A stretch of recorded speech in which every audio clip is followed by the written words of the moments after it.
Bonjour à toutes et à tous et bienvenue dans une nouvelle lecture. Comme vous l'avez vu dans le titre, il s'agit du livre de Victor Sanchez, Les enseignements de Don Carlos, une application pratique de l'œuvre de Carlos Castaneda, qui m'a été recommandée par un lecteur, un auditeur. Suite à ma lecture du livre de Don Miguel Ruiz, apparemment Carlos Castaneda va plus en profondeur. Donc c'est ce que nous allons voir. On va commencer par une introduction et on verra voilà, si ça pose bien les bases, si ça vous plaît. N'hésitez pas à me le dire en commentaire, comme ça voilà, ça peut me permettre de voir si on continue cette lecture, si on l'arrête. En tout cas, j'ai créé un Instagram. Voilà, si vous voulez me suivre sur Instagram, apparemment c'est à la mode, donc il faut que je m'y mette. Donc je vais essayer de le mettre en description et puis sur la vidéo. C'est Chris-du-bas strophe tout simplement. N'hésitez pas à vous abonner, à liker la vidéo et sans plus tarder, on commence par l'introduction. À propos de l'auteur, le livre que tu as en main en ce moment, ami lecteur, est le résultat de nombreuses pérégrinations dues à la curiosité et au désir de vivre une vie différente de celle que j'ai pu observer dès mon enfance, vie ne reflétant guère que la grisaille du malheureux train-train du coma des mortels. La curiosité m'a poussé à explorer des endroits insoupçonnés, à me fondre à la nature grâce à des efforts exceptionnels et heureux. Elle m'a permis de me défaire de formes de communication surannées et de me rapprocher des autres, des Nawa, des Huichol, et de tous ceux qui ont participé à ces rencontres. Des chiens compagnons fidèles de presque toute ma vie, des grandes baleines qui m'ont laissé pénétrer dans leur univers et de mes amis, les plus chers.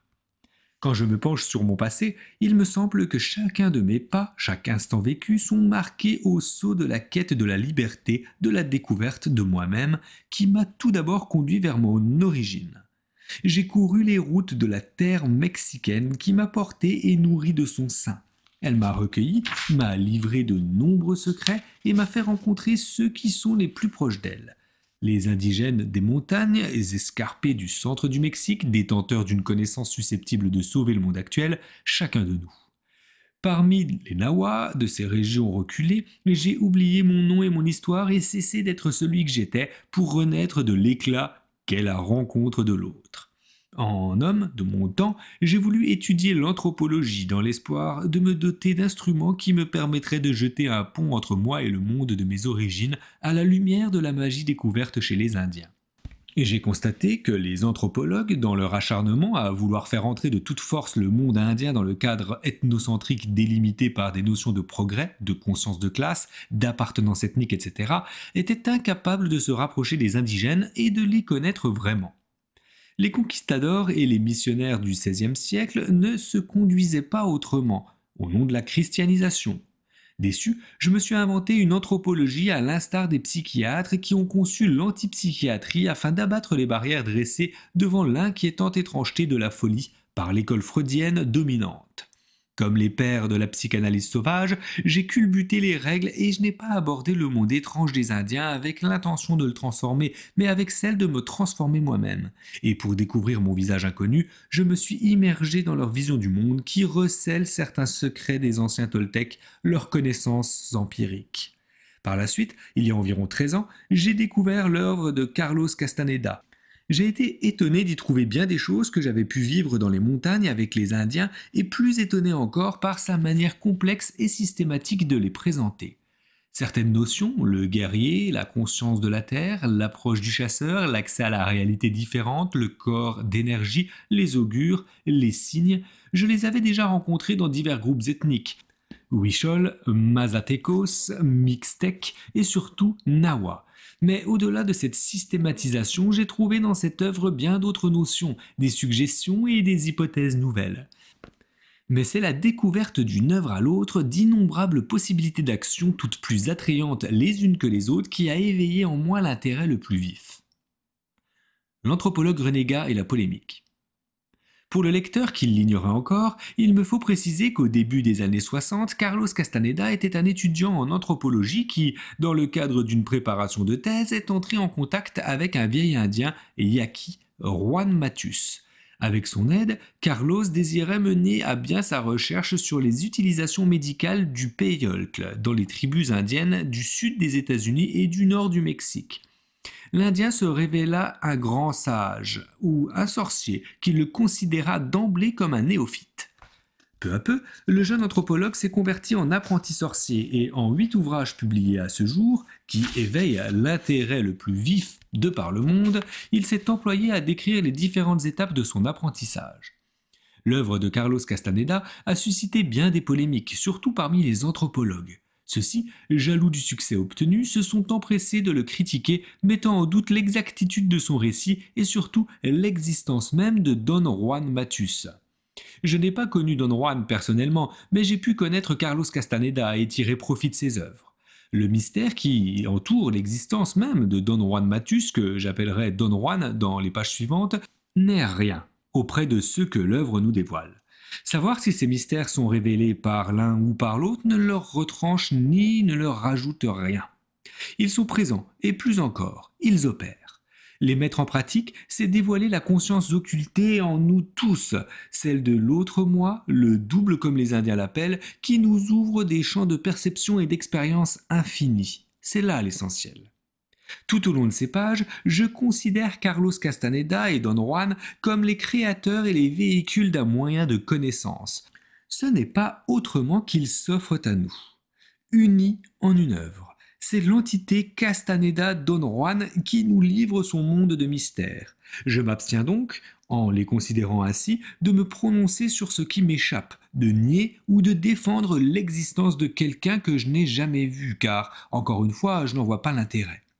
Ce qui, des livres de Castaneda, s'est imposé à moi d'emblée, c'est le sens poétique qui s'en dégage, la recherche permanente de liberté et du mystère entourant le monde du guerrier ou de l'apprenti sorcier, expression des aspirations profondes de tout être humain.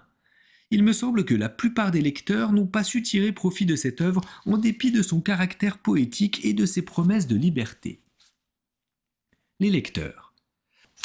Le cas le plus courant est celui du lecteur, qui considère le travail de Don Carlos comme une œuvre de fiction amusante, ce qui l'empêche d'en tirer tout autre profit que celui du divertissement.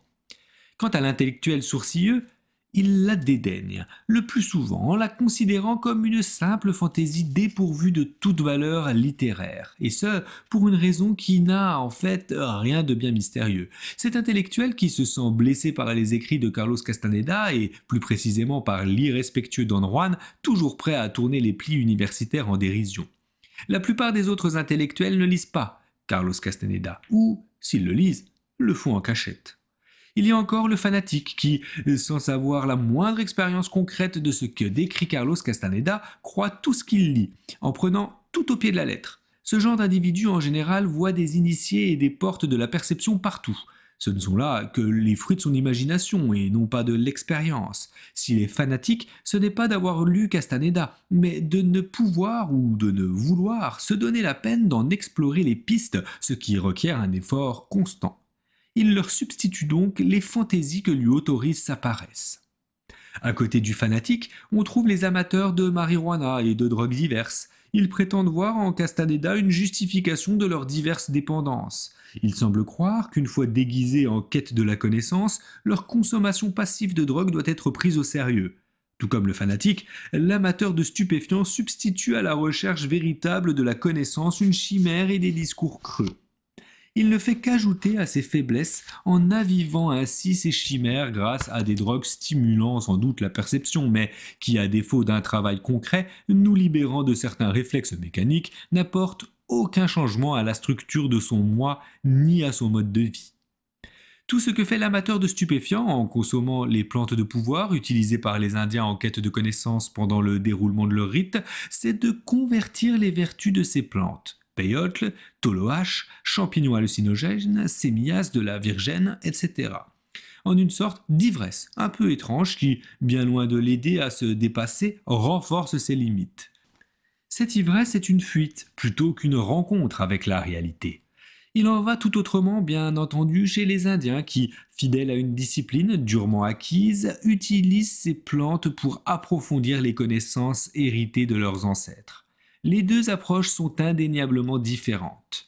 Il y a encore de nombreux lecteurs n'appartenant à aucun de ces groupes qui, sensibles à l'attraction du mystère, n'ont tout simplement su que faire de ce que les livres leur offraient.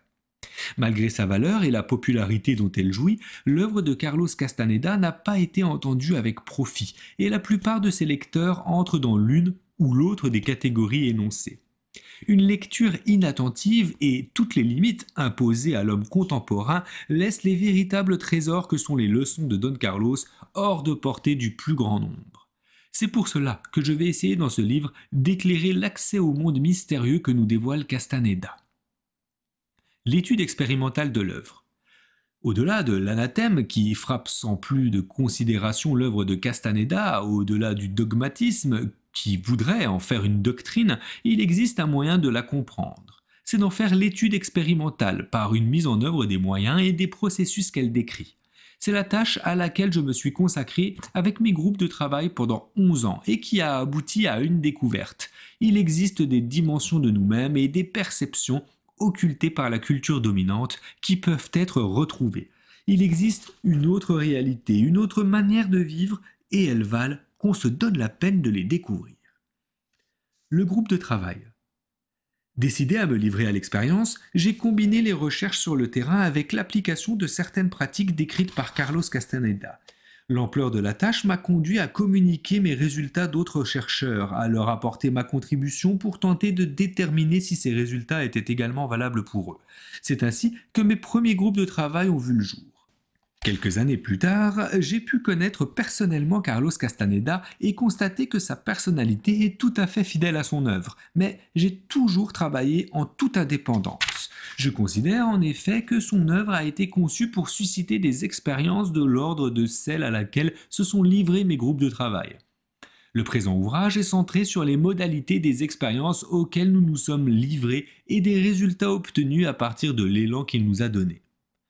Les groupes de travail dont il est question ont conçu des méthodes d'apprentissage que nous avons tous d'abord appelées l'autre sorcellerie, pour évoquer les aspects inconnus du travail du sorcier, puis l'art de vivre opportunément, formule qui mettait l'accent sur l'étude des modes de vie manifestant la liberté d'esprit du guerrier.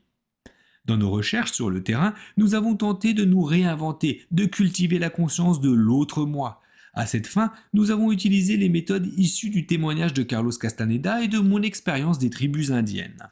À ces méthodes, nous avons ajouté celle du travail de groupe, conçu et perfectionné de réunion en réunion, car il s'agit, ne l'oublions pas, d'une pratique et non d'un discours.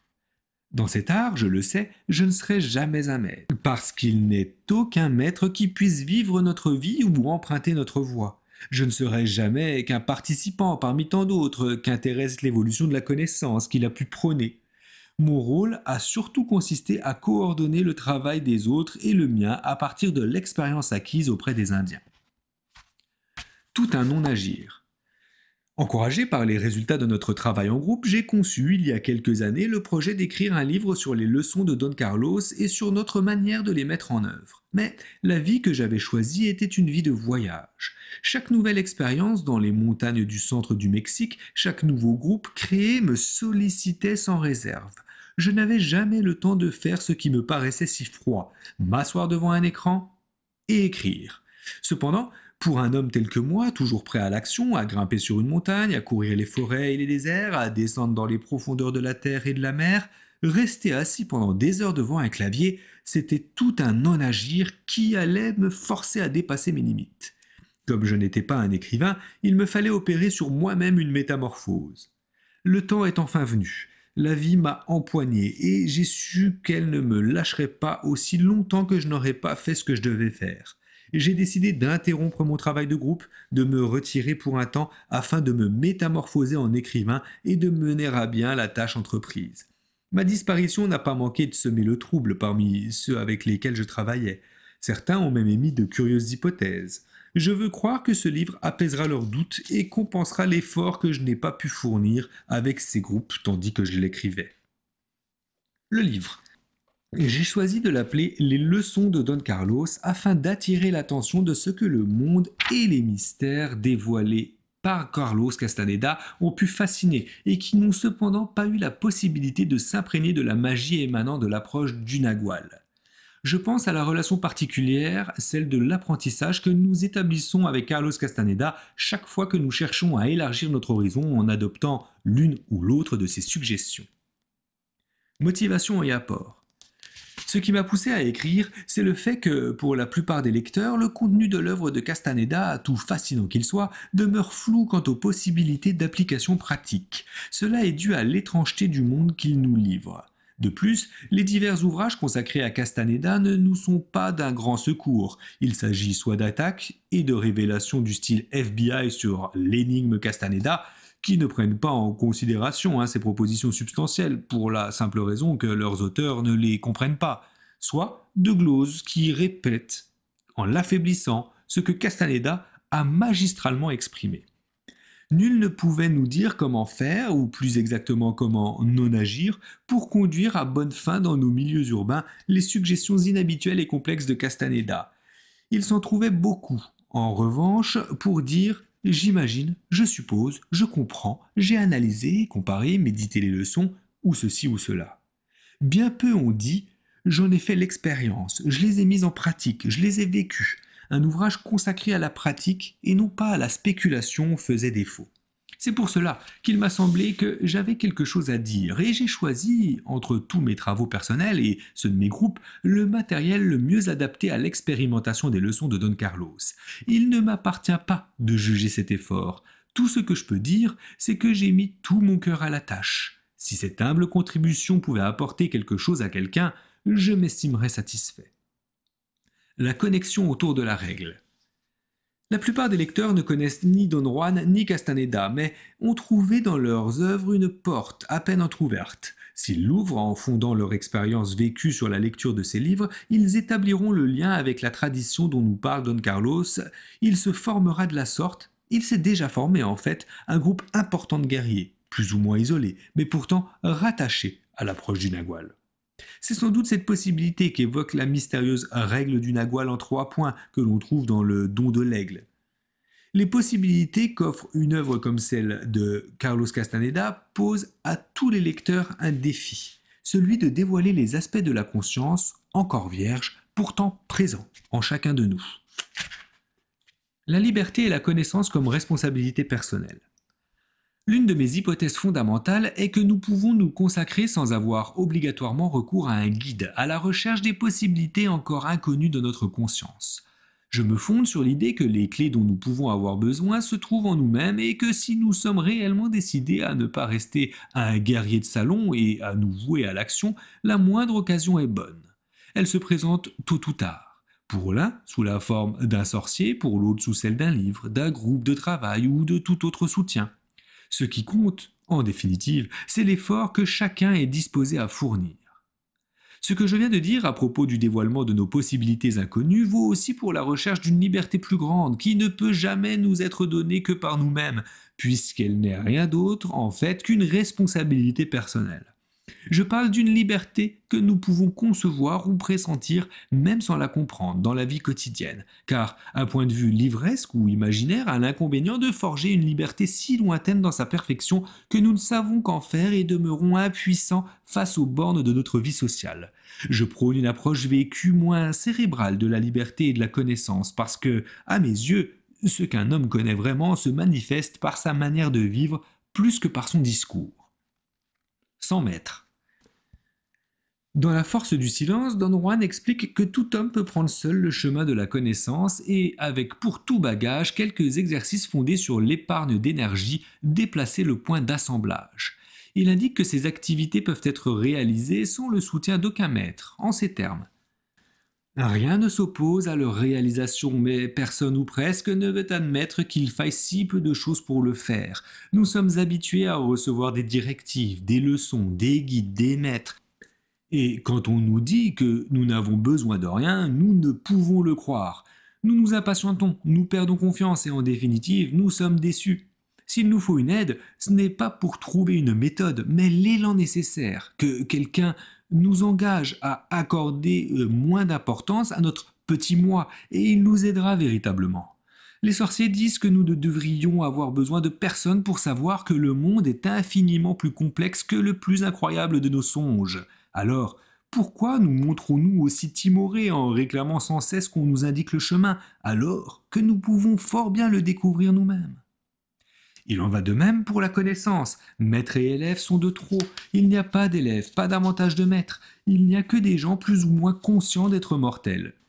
Ce qui détermine la façon de vivre et de mourir ne peut être transmis. On ne le découvre que par expérience. Les livres, les maîtres, les écoles et les groupes ne peuvent être des soutiens véritables que si nous sommes prêts à nous engager par des actes sur le chemin de la connaissance. La vieille idée du gourou ou du maître détenteur du secret et du pouvoir, dont les bontés nous permettront de recevoir l'illumination, suppose un moindre effort et elle est plus populaire. Le sublime maître nous touche du doigt et nous illumine en réveillant la Sakti, CCDA-KTI, qui est en nous. Ce sont là le plus souvent de ces illusions dont l'Occident se berce pour satisfaire les besoins artificiels d'oisifs trop faibles pour vouloir s'aider eux-mêmes. Pour eux, le salut doit venir de l'autre. Il leur faut toujours quelqu'un pour les guider, et quand ce n'est plus papa ou maman, le mari ou la femme, c'est le sensei ou le bien-aimé gourou. Il s'agit là, sous une forme ou sous une autre, de dépréciation de soi. Je suis faible, tout seul, je n'y arrive pas, il me faut un guide et bien entendu, il ne me manque pas de maîtres, de gourous, de sectes ésotériques et autres margoulins prêts à en profiter et à prospérer sur ce désir d'être dominé qui s'empare de tant de gens. On est un guerrier parce qu'on lutte sans cesse. On ne va pas sans cesse demander aux autres ce que l'on doit faire ou ne pas faire. La responsabilité est le vecteur de la vie du guerrier. Il trace lui-même sa voie vers la connaissance avec une certaine sûreté de soi. Comme l'a dit Don Juan, le guerrier agit pour le mieux quand il se fie à son pouvoir personnel sans se soucier que ce pouvoir soit colossal ou dérisoire. Quand on est responsable de soi, les livres, les écoles, les maîtres peuvent devenir des soutiens utiles et leurs suggestions être favorables à l'action. C'est l'expérience personnelle qui en révèle l'utilité. Dans mes groupes de travail, je ne demande jamais à personne de me croire. L'histoire est pavée de trop de croyances, et elles sont telles que les hommes ont pu mourir sans même savoir que leur vie n'avait servi qu'à livrer des batailles qui n'étaient pas les leurs. Ce ne sont pas les croyances qu'il nous faut, mais des actes. Peu importe ce que l'on croit, ce qui compte, c'est ce que nous pouvons faire, vivre, créer réellement. Les signes de connaissance.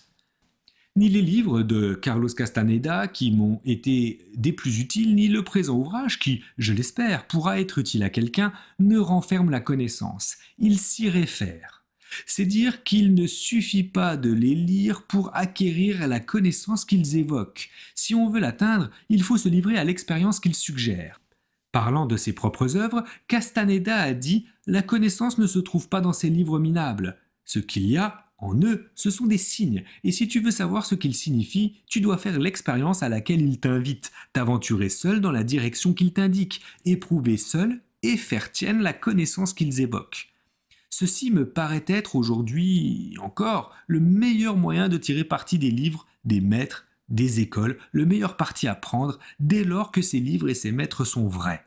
Je conseillerais donc à mes lecteurs, plutôt que d'ajouter foi à ce que je peux dire, ou d'en douter a priori, de tout passer au crible de l'expérimentation, seul véritable moyen de découvrir la liberté, le pouvoir et la connaissance auxquels je ferai fréquemment allusion.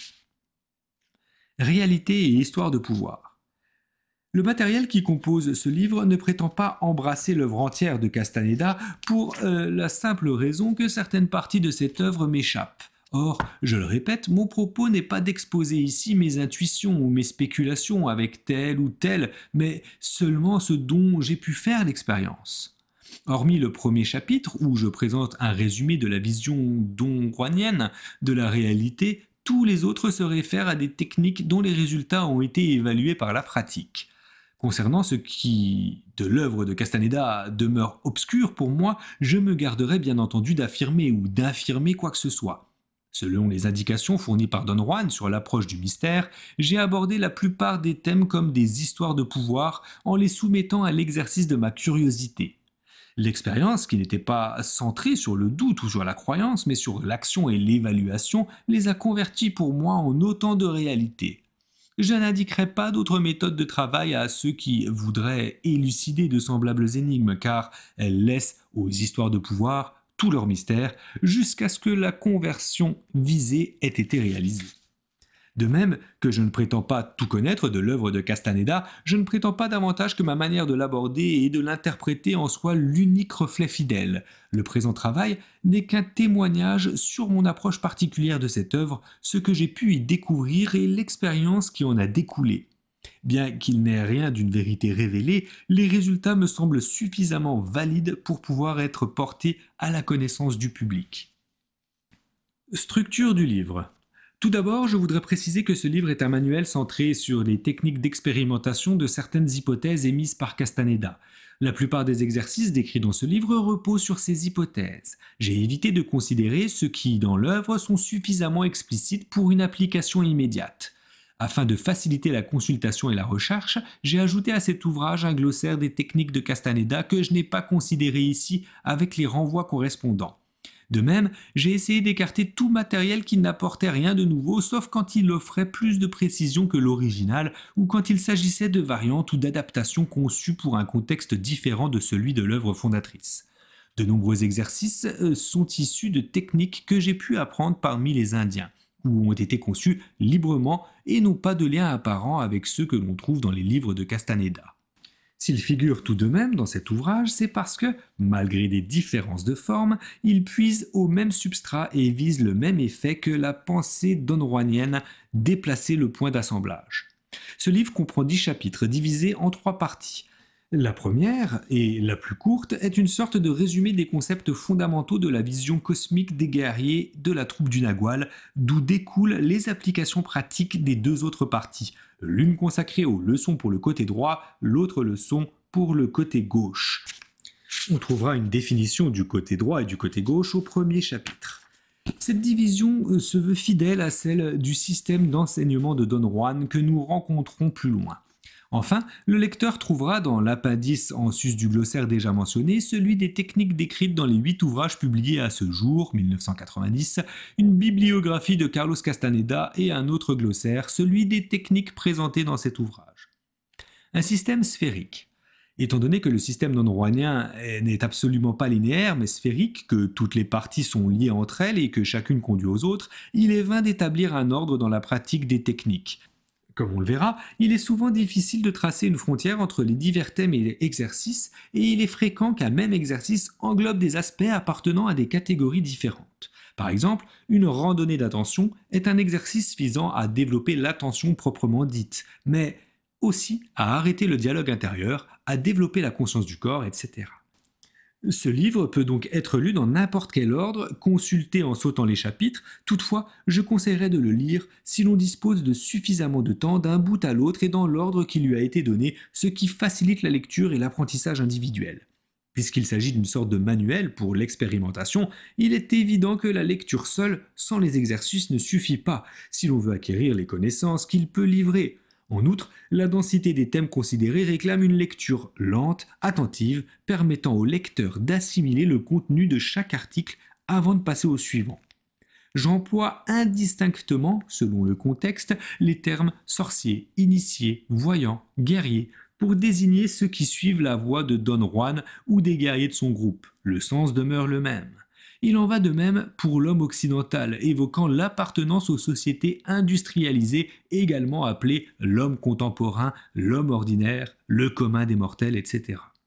Je voudrais encore, pour finir, signaler que si j'emploie souvent le « nous » pour relater ce que j'ai pu faire ou ce que je fais, c'est à cause de la dynamique de groupe qui a caractérisé les expériences fondamentales dont il sera question dans ce livre. Les efforts de nombreuses personnes ont soutenu les miens. C'est pour cela que ce « nous » inclut les indigènes qui, dans les hauteurs perdues de la Sierra, m'ont aidé à me transformer, les chercheurs et les coordinateurs de mes groupes de travail, les êtres chers qui m'ont accompagné fidèlement et dont la présence a enrichi mes heures, et tous ceux qui peuvent contribuer à prêter un peu des couleurs de la magie à ce monde terni par l'oubli de notre nature d'être de lumière. De sorte que ce « nous » t'inclut peut-être aussi, ami lecteur. Victor Sanchez, décembre 90. Et c'est la fin de cette introduction, une longue introduction d'une demi-heure. En tout cas, j'espère qu'elle vous aura plu. Ça a l'air très intéressant, hein. Je ne sais pas ce que vous en pensez. Hâte de voir la suite. Est-ce qu'il en est de même pour vous? Redites-moi tout ça. En tout cas, je vous souhaite à toutes et à tous une bonne journée, une bonne soirée ou une bonne nuit si tel est le cas. Et je vous dis à très vite pour la suite.